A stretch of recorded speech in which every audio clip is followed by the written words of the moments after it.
आज हम भारतीय संविधान का विकास समझेंगे, जो कि एग्ज़ाम के पॉइंट ऑफ व्यू से बहुत इम्पॉर्टेंट है और बीए पार्ट 1 का ये सेकंड चैप्टर है। इससे हर साल एग्ज़ाम में काफ़ी कुछ आता है, इसलिए वीडियो को स्किप ना कीजिए, पूरा देखते रहिए। और अगर कुछ समझ में नहीं आता है तो आप कमेंट बॉक्स में हमसे पूछिए। भारतीय संविधान का विकास कैसे हुआ, ये आप पूरी वीडियो के माध्यम से समझ सकते हैं, इसलिए वीडियो को स्किप ना करें और पढ़ते रहिए। इजी भाषा में हम इसको आपको समझाने जा रहे हैं। देखिए, भारतीय संविधान का विकास कई ऐतिहासिक चरणों से होकर हुआ है। ठीक है, इसमें सबसे पहले आपका आता है रेगुलेटिंग एक्ट 1773। इसको नियामक अधिनियम भी कहा जाता है। ये कब आया? आपका 1973 में आया। भारत में पहली बार प्रशासनिक व्यवस्था स्थापित हुई इसके माध्यम से। किसके माध्यम से? रेगुलेटिंग एक्ट के माध्यम से।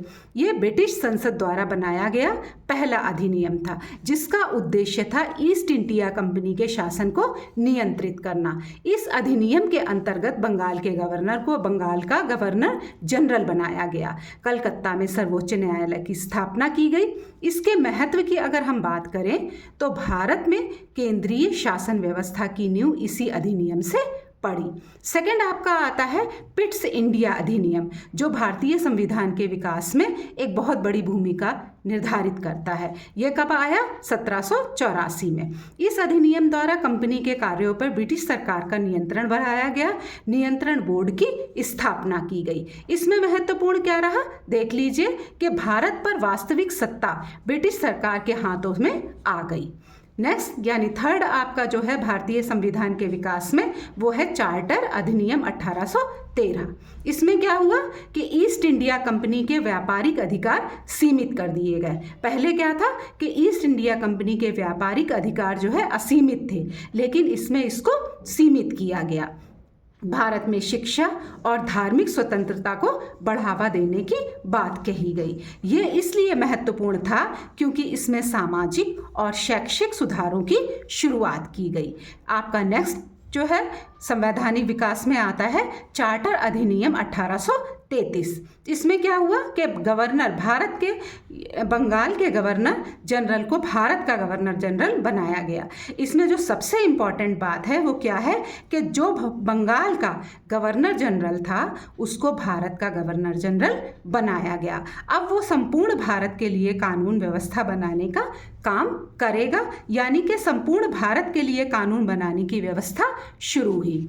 आगे देखते रहिए और बार बार कह रहे हैं कि वीडियो को आप स्किप ना कीजिएगा। नेक्स्ट, इस अधिनियम के द्वारा एकीकृत प्रशासन प्रणाली का विकास हुआ। ध्यान रखिए, ये अधिनियम क्यों महत्वपूर्ण है? क्योंकि इस अधिनियम के द्वारा एकीकृत प्रशासन प्रणाली का विकास हुआ, यानी भारत का एक गवर्नर जनरल नियुक्त किया गया।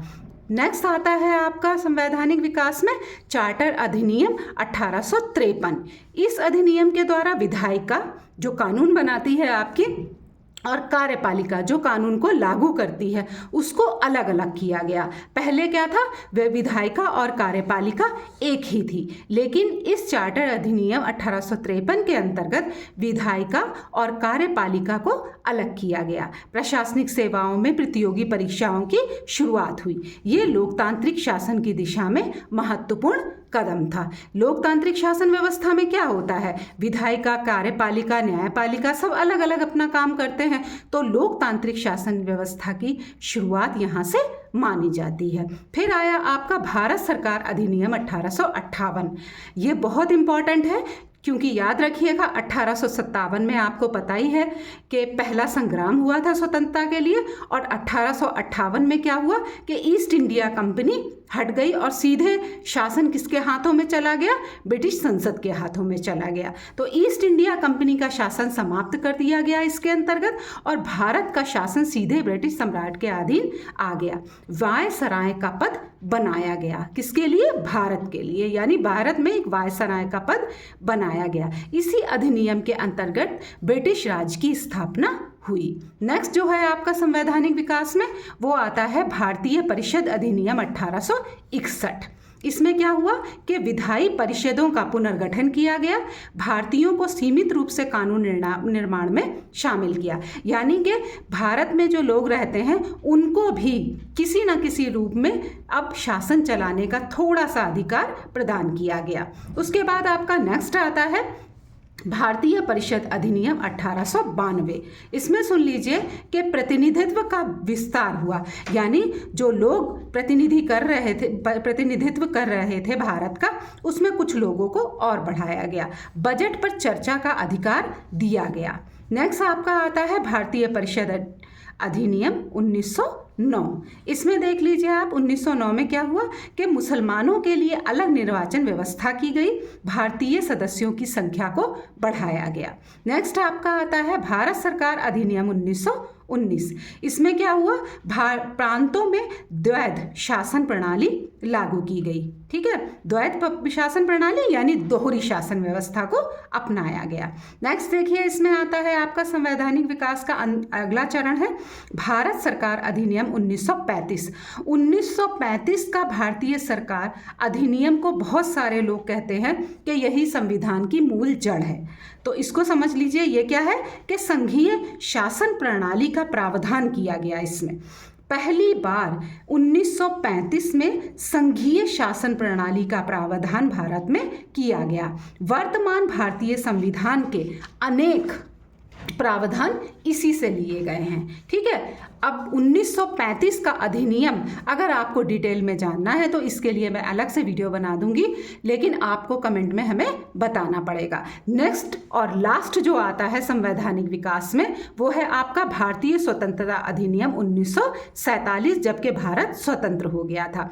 भारत स्वतंत्र हुआ और संविधान सभा को पूर्ण अधिकार प्राप्त हो गया। ठीक है, नियामक अधिनियम 1773 से प्रारंभ होकर भारतीय संविधान का विकास क्रमिक, अनुभवजन्य और संघर्षपूर्ण रहा। यानी कि जो भारत के संविधान का विकास है वो एकदम से नहीं हो गया, क्रमिक विकास हुआ, धीरे धीरे करके विकास हुआ।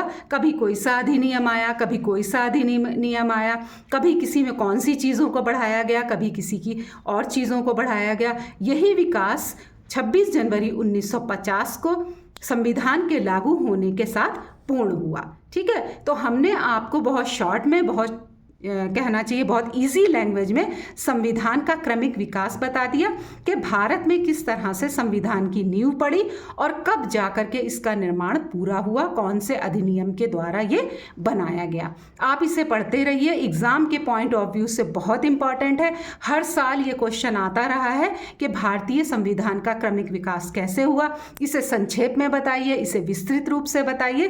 तो आप अगर इस पूरी वीडियो को देखते हैं और सिर्फ आप इन अधिनियमों को ही लिख देते हैं, तब भी आपको अच्छे से समझ में आ जाएगा, आप एग्जामिनर को अच्छे से समझा सकते हैं। चैनल को सब्सक्राइब कीजिए, लाइक कीजिए और बहुत सारे बच्चे जो नहीं पढ़ पाते हैं उनको आप शेयर कीजिए। Thank you.